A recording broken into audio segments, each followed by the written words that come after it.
আচ্ছা তুই প্রতিদিন এত রাত করে বাসায় ফিরো কিল্লাই? তোমার কাছে কি আমি কফিও দিব নাকি? আমার যখন ইচ্ছা তখন আমি বাসায় ফিরবো। তুই আল্লাহ কিল্লাই এত খারাপ ব্যবহার করো? বাসায় ফিরিও ফোনে কার সাথে কথা বলো? আজ যে একজন মানুষ তোর পাশে শুয়ে থাকি, সেটা তো তুমি খেয়ালই করো না। কিল্লাই করো আল্লাহকে এমন? যদি তোমার এতই খারাপ লাগে তাহলে চলে যেতে পারো, তোরে আমি আটকে রাখি নো, অসহ্য কোথাকার। ঘুমাতে গেলাম, আর কোনো কথা কইবা না। এখন তো আমার অসহ্য হয়ে লাগবে অন্য কারোর লগে পরকিয়া করারও, তাই তো আমি তোর কাছে অসহ্য। যা বাবার বাবা, তোমার ভাবনা নিয়ে আর কিছু আসে যায় না। মাসুম লিনার লগে পরকিয়ায় আসক্ত। অনলাইনে চ্যাট করতে করতে মাসুম আর নীলার মাঝে সম্পর্ক হয়। লিনার স্বামী সামান্য বেতনে চাকরি করে, আর মাসুমের অনেক বড় বিজনেস আছে, তার টাকা পয়সার কোনো অভাব নাই। এটা জানিয়ে মূলত লিনা মাসুমের লগে সম্পর্ক করে। লিনা দেখতে অনেক সুন্দর, এই কারণে মাসুম আরে রাখি লিনার প্রতি আকৃষ্ট হয়। মাসুমের নজরে আরে আর ভালো লাগে না, তাই সব সময় আরে অবহেলা করে, দুর্ব্যবহার করে। আরে বেবি, আমি তো কইয়ে তোরে তোরে আমি বিবাহ করবো। তোমলাই আমি সব কিছু করতে পারি জান, আর স্ত্রীও ছেড়ে দিতে পারি। তোমলাই আমি এতটাই পাগল হয়ে গেছি, তোমরা ছাড়া আমি কিছুই ভাবতে পারি না। তুই অন্য একটা মাইয়ার লাইও আরে সারি দিতে পারো? কি দোষ করছি আই? তুই এরকম পাল্টি যাবে আমি কখনো ভাবতে পারি না। তুই এই মাইয়ার লগে কথা বলা ছেড়ে দাও, আর খুব কষ্ট হয় তোর কথাগুলো শুনে। আর যাই চাই তাই করবো, যারে আমি ভালোবাসি। তোর কথা কি আমি তারা ছেড়ে দিব নাকি? কান খুলে শুনে রাখো, তোরে ওনার আর ভালো লাগে না, তাই আমি অন্য কাউকে বিয়ে করতাম চাই। এতে তোমার যদি সমস্যা থাকে তাহলে তুমি চলে যাইতে পারো। কিতা কয়ে গে নাই কন্ডাই যা, মার মা বাবা মারা গেছে অনেক আগে, আর থাকার মতো তো এখন আর কোনো জায়গা নাই। তুমি যদি আরে তাড়িয়ে দেও আমি কন্ডাই যাবো। তোমার ভাই ভাবি আছে, হিনে যাইতে পারো। আর যদি নাও যাও তাহলে আমি যা করি এর করতে দো, আমি লিনারে বিয়া করবো। তুমি যদি সেটা শুদ্ধ করতে থাকতে পারো থাকো, আর না হলে চলে যাইবা।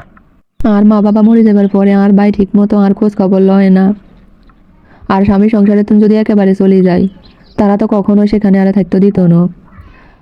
তাই মাসুমের সব অন্যায় মুখ বুঝে সহ্য করে নি, মুখ কি করবো আর।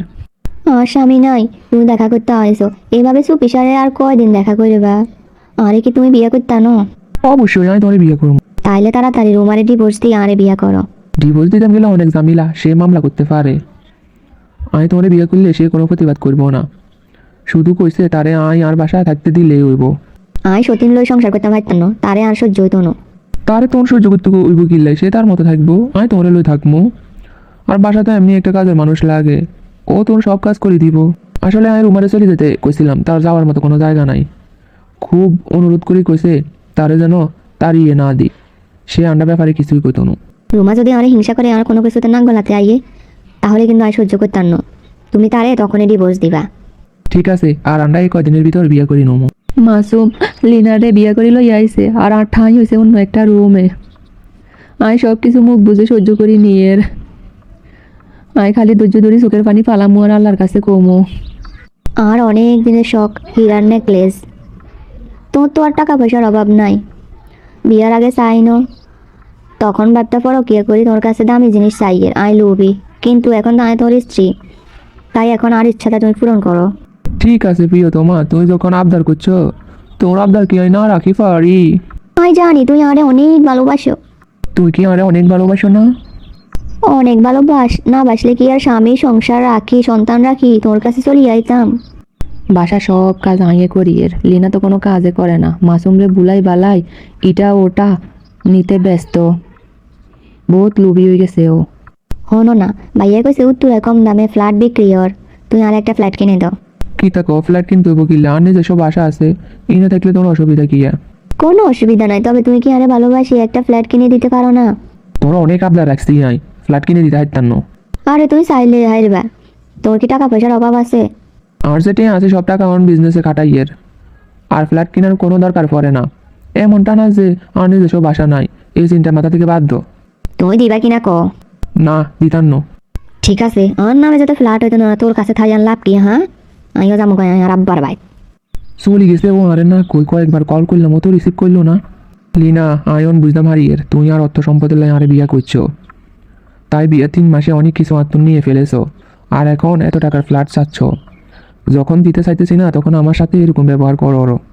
শোনেন না, খাবার রেডি আইয়েন। আমার শরীরটা খারাপ, জোর জোর লাগছে, আয়ন খাইতান্ন।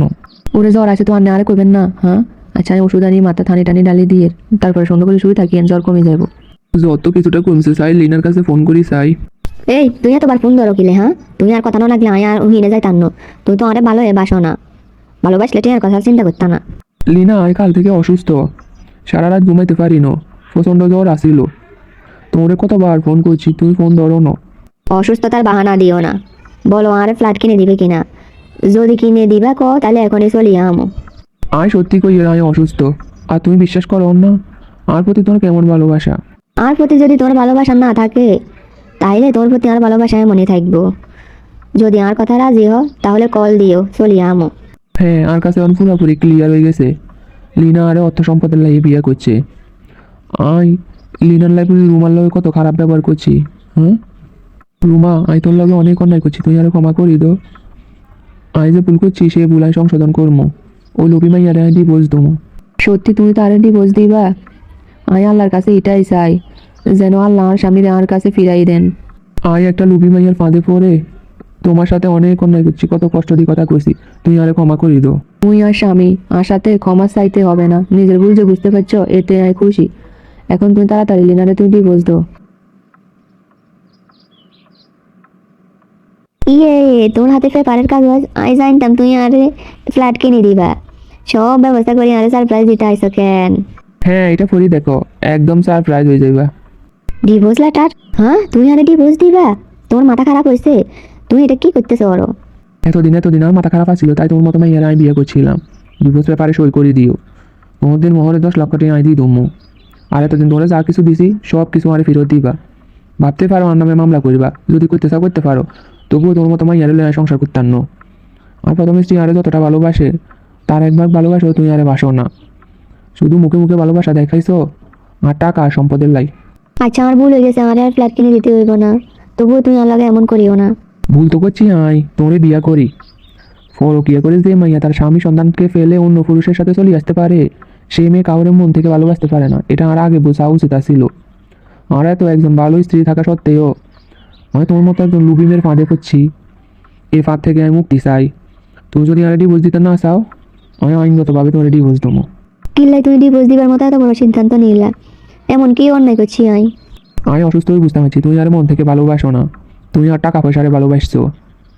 যখন তোরে ফ্ল্যাট কিনে দিতে চাইলাম না আর তখনই তুমি আর থেকে মুখ ঘুরিয়ে নিছো।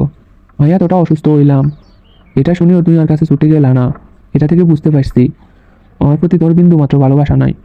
না না না, আরে ক্ষমা করে দাও, আমি কখনো আর এমন করতাম না। সত্যি আমি তোর মন থেকে ভালোবাসি, শুধু আগে আমি তোর কাছে যাই না, আমি আর কখনো তোর কাছে কিছু চাইতাম না। তুমি চাও বা না চাও তোমার ভালোবাসা আমার দেখা হয়ে গেছে, প্রমাণ হয়ে গেছে কে কারে ভালোবাসে। তাই আমি যা সিদ্ধান্ত নিয়েছি তাই হইব। তুমি আরে ক্ষমা করি দো, আর কখনো কোনো মাইয়ার লগে কথা কইতাম না, একদম ভালো হয়ে যাবো। আর কখনো তুই আরে এমন করে কষ্ট দিও না, আমি খুব কষ্ট হাইছি। একটা রাত আমি ঠিক করে ঘুমাইতাম পারি না, শুধু কান্না করছি আর আল্লাহকে বলেছি আসামির আর কাছে ফিরিয়ে দাও। আর মন বলতো আসামি একদিন আর কাছে ফিরিয়ে আইব, কারণ যারা একজনের সংসার ছেড়ে আরেকজনের সংসারের কাছে আসে তারা কখনোই মন থেকে কাউকে ভালোবাসতে পারে না, তারা নিজের স্বার্থটাই বড় করে দেখে।